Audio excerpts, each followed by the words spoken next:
événement organisé par le collectif des ressortissants de Dabola et amis de Dabola. Voilà. C'était important, c'est la première association à organiser cette restitution.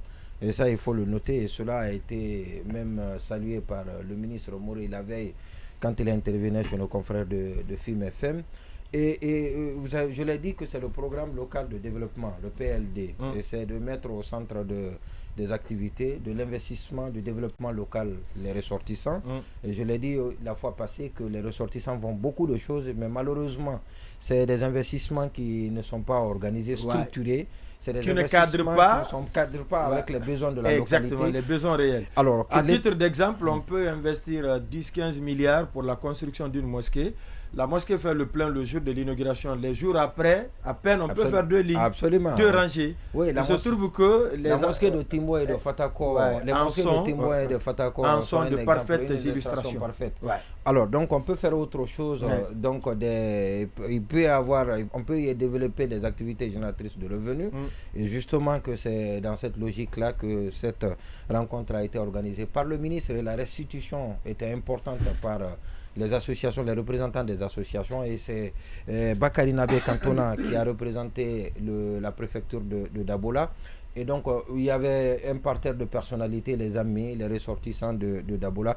Et sauf qu'il y a d'autres cadres que je n'ai pas vus. Donc, cela doit être corrigé à l'avenir. Je connais des cadres aussi importants de Dabola qui n'y étaient pas. Et quand j'ai échangé avec certains, ils me disent qu'ils n'ont pas été informés. Et donc, il faut associer tout le monde. Et cela a été dit l'autre fois qu'il faut de l'inclusivité. C'est ce que Madfine Diani. Et même quand on a Bakary Nabé lui-même, il a dit, et parce que ce qui manque à Dabola, contrairement aux autres villes, quand vous venez d'une sous-préfecture ailleurs, vous dites que vous venez de centre-ville. C'est-à-dire que, je donne un exemple, nous sommes de Djelibakro, on dit qu'on vient de Sigiring. Tout le monde. Voilà. Ou quand vous êtes de Mafréan, vous dites que vous êtes de Forêt-Caria, comme Sanso il le dit. Ce qui n'est pas le cas pour Dabola. D'ailleurs, il le revendique fièrement. Mais ce n'est pas le cas pour Dabola. Quand vous êtes de Banco, vous dites que je suis de Banco. Alpham Saya, je suis d'Alpham Saya. Bisikirima, je suis de Bisikirima. Donc vous n'entendez pas quelqu'un, un ressortissant de la préfecture de Dabola, revendiquer, voilà, donc d'une sous-préfecture, dire qu'il est de la préfecture, dire qu'il est de la préfecture. Et même quand il est à la fête, tout le monde, personne, pas comme Cancan qui est d'ailleurs la vitrine, dans ce sens-là, l'exemple, la réussite parfaite, et parce que tous ceux qui relèvent de Cancan sont de Cancan, revendiquent Cancan et viennent à Cancan, ont tous construit à Cancan.